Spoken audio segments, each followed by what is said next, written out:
Buenos días. Proseguimos con la revisión de los formularios. Después de la metafísica y de la unidad dedicada a la apariencia y la realidad, vimos la revolución científica, la cosmología antigua y moderna. El fragmento de Galileo obviamente se corresponde con la ciencia moderna. Primera pregunta, explica brevemente quién fue el autor del fragmento, por ejemplo, en qué país nació, a qué periodo histórico perteneció, a qué se dedicó, cuál fue su mayor descubrimiento. Obviamente no hacía falta contar todo esto, ni recorta y pega de Wikipedia. No sé qué manía tenemos con el recorta y pega. Llevamos todo el curso y no lo evitamos, seguimos. Era una cuestión de, por favor, demuéstrame que sabes algo, quién era Galileo. Por ejemplo, que era un físico, que era un astrónomo, que era italiano, que es a quien se debe la creación de la nueva metodología científica, que descubrió los 4 principales satélites de Júpiter y por eso se llaman satélites galileanos en su honor. Otra opción, que fue un físico del Renacimiento, que junto con el astrónomo alemán Kepler comenzó la revolución científica, que culmina en la obra de Newton, que fue un matemático, que fue un físico, que fue del siglo XVII, que es considerado históricamente como el iniciador del método experimental. Desde el principio de curso vimos que debemos el método experimental a Galileo y que descubrió con ayuda del telescopio, por ejemplo, que la Luna tenía montañas, con lo cual acaba con la concepción aristotélica de que los cielos eran perfectos y que la Luna era una esfera inmutable y lisa, ¿vale? Cualquiera de esas cosas. Parece que tenemos un problema entre descubrir e inventar, ¿de acuerdo? Cuando yo descubro algo es algo que ya existe, que estaba oculto, que no era patente, ¿de acuerdo? Mientras que inventar es a partir de la nada. Por lo tanto, cuidado, el telescopio es un invento, no es un descubrimiento, ¿vale? Aquí una imagen de Galileo mostrando que se podía utilizar el telescopio. Ya os dije que él no inventa el telescopio, pero sí que lo utiliza, y eso es muy importante, para hacer observaciones de los astros, y aquí está con el Dux de Venecia. El autor de este fragmento fue juzgado por quién, porque, a ver, famosísimo juicio, el de Galileo. Pues en 1615 Galileo fue denunciado al Santo Oficio por defender públicamente la hipótesis copernicana del heliocentrismo. Otra forma de decirlo, en 1633, y obviamente la fecha es lo de menos, la Inquisición lo acusó de hereje y lo obligó a retractarse públicamente de su apoyo a Copérnico. Otra forma de decir lo mismo, Galileo fue juzgado por la Iglesia por publicar los diálogos sobre los 2 grandes sistemas del mundo, el tolemaico y el copernicano. ¿Cuál fue la reacción de Galileo ante su condena? Bueno, pues como ya vimos en clase, Galileo abjuró y no parece que tuviera valor para susurrar Eppure si mueve, como quiere la leyenda, ¿vale? Queda muy bonito que dijera, pero seguramente no osó decirlo ante la Santa Inquisición. Otra forma de decir lo mismo, pues Galileo se retractó formalmente y públicamente y se dictó sentencia a la reclusión perpetua sin autorización a publicar. Vale, algunos de vosotros, en vez de decirme cuál fue su reacción ante su condena, me contéis qué pasó años después. Es correcto, pero obviamente era la reacción ante su condena. Galileo publicó clandestinamente en los Países Bajos uno de los libros más importantes de la historia del pensamiento, las consideraciones y demostraciones matemáticas sobre 2 nuevas ciencias. Estas 2 ciencias son la estadística y la dinámica. La primera sigue los pasos de Arquímedes y la segunda es obra personal de Galileo. Vale, si me habéis dicho que escribe una obra, va a iniciar la dinámica y esta obra se publicará en los Países Bajos, es correcto, lo doy por válido, medio, ¿vale? Porque no era exactamente la pregunta.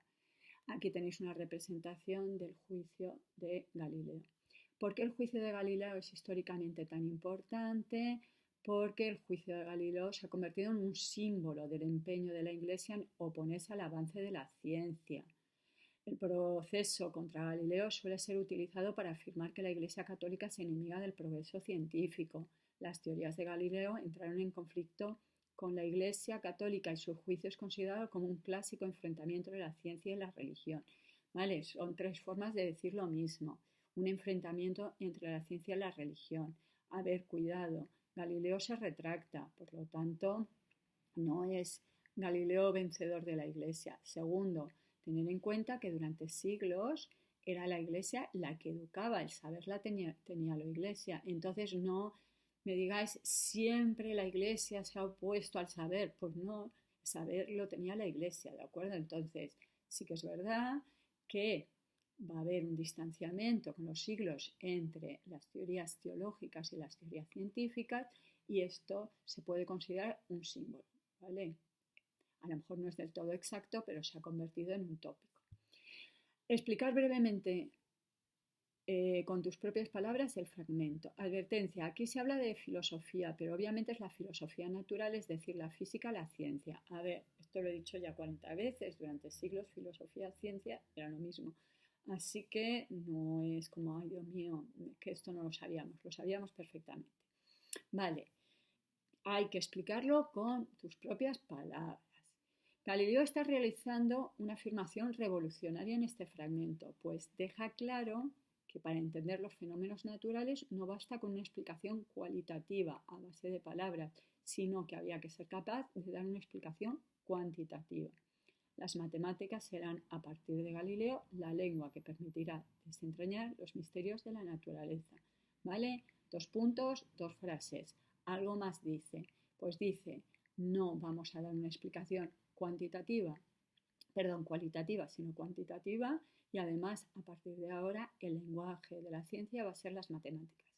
Otra forma de decir de qué va el fragmento. La cita es realmente revolucionaria. A ver, esto os lo podía saltar, ¿vale? Lo digo yo porque queda mono. Pues la concepción antigua de la naturaleza, compuesta de sustancias, formas y cualidades, es sustituida por una concepción de la naturaleza como un conjunto de fenómenos cuantitativos. Se pasa de una concepción aristotélica a la concepción moderna. Para Aristóteles la realidad está compuesta de cosas, de sustancias que tienen cualidades. Ahora vamos a tratar de fenómenos. Y no solo modifica el concepto de naturaleza, sino también el de la investigación científica de la misma, pues se busca una comprensión de la naturaleza no por la observación inmediata, sino por el descubrimiento de las subyacentes estructuras matemáticas. El gran cambio es ya no observo la naturaleza, sino descubro la fórmula matemática que explica la naturaleza. ¿Qué significa que Galileo llevó a las más extremas consecuencias el programa pitagórico? Pues como vimos en clase, Galileo confesó en muchas ocasiones, soy filósofo pitagórico, refiriéndose a que los números son el principio de la naturaleza. Galileo acepta el principio pitagórico de que la esencia última de la naturaleza es una esencia matemática. ¿Qué otro científico contemporáneo de Galileo se refugió en las claridades de la matemática? Pues Kepler, al igual que Galileo, insistió en presentar sus descubrimientos en el lenguaje de las matemáticas. Para decirlo de otra forma, para Kepler la armonía del universo ya no residía en la regularidad de las figuras geométricas y de las velocidades, sino en la ley matemática que las rige. Hay que buscar los principios matemáticos. No es con las observaciones, sino la fórmula matemática que explica el movimiento de los astros. La lectura del mundo con ojos matemáticos tenía necesariamente que chocar de frente con dos poderes de su tiempo, la ciencia aristotélica y la Iglesia. Explica a qué se debió estos dos enfrentamientos. El enfrentamiento con los aristotélicos se debió a que consideraban que las matemáticas no podían valer para interpretar la naturaleza. Dicho de otra forma, lo mismo, las matemáticas para Aristóteles no podían utilizarse para interpretar la realidad. Y respecto a la Iglesia, la interpretación literal de las escrituras era desde luego contraria al sistema copernicano. Baste pensar en la orden de detención del Sol por parte de Josué. Para ponerlo de otra forma, podemos decir los teólogos más conservadores insistieron en una interpretación literal de algunos pasajes de la Biblia, de los que se desprendía que la tierra no se movía, siguiendo el episodio de Josué cuando ordena que el sol detenerse, es el más citado al respecto. Entonces, lo que dice Galileo va en contra de la Biblia, lo que dice Galileo va en contra de las teorías de Aristóteles. Vamos con el universo infinito. El formulario era facilísimo, consistía en completar las frases y el texto estaba encima, o sea que incluso, aunque no lo entendamos, es simplemente terminar la frase, ¿no? Entonces, es para repasar la distinta concepción entre la cosmovisión antigua, medieval, con la cosmovisión moderna. Bien, completar las siguientes frases. El mundo geocéntrico, incluso antropocéntrico, fue sustituido por el heliocéntrico y más tarde por el universo sin centro de la astronomía moderna. El espíritu humano sufrió una conversión de la teoría a la praxis. La ciencia, igualmente, se transformó de la ciencia contemplativa a la ciencia activa y operativa. El hombre se transformó de espectador en dueño y señor de la naturaleza. El patrón teleológico y organicista del pensamiento fue sustituido por el patrón mecánico y causal que conduciría, en último término, a la mecanización de la visión del mundo. Mucho cuidado entre casual y casual. Justamente es lo contrario. Fue casualidad y una causa, causa-efecto. ¿Vale? La casualidad es que no hay una causa. 6. El mundo coherente en que los cielos proclamaban la gloria de Dios fue inducido por la nueva filosofía a la desesperación y confusión. La sustitución de la concepción del mundo como un todo finito y bien ordenado por la de un universo indefinido y aún infinito. La sustitución de la estructura espacial que incorporaba una jerarquía de perfección y valor, una subordinación natural, por un universo en que se unificaba tan solo mediante la identidad de sus leyes.